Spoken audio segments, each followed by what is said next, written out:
والسماء ذات البروج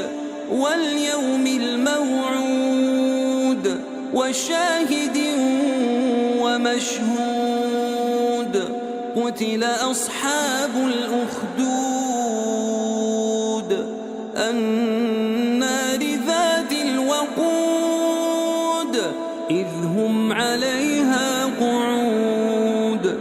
وهم على ما يفعلون بالمؤمنين شهود وما نقموا منهم إلا أن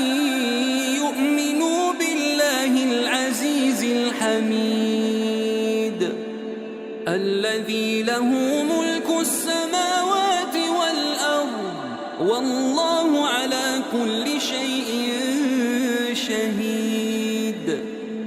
إن الذين فتنوا المؤمنين والمؤمنات ثم لم يتوبوا فلهم عذاب جهنم ولهم عذاب الحريق إن الذين آمنوا وعملوا الصالحات لهم جنات تجري من تحتها الأنهار ذلك الفوز الكبير إن بطش ربك لشديد إنه هو يبدئ ويعيد وهو الغفور الودود ذو العرش المجيد فعال لما يريد هل أتاك حديث الجنود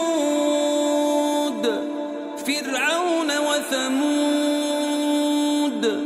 بل الذين كفروا في تكذيب والله من ورائهم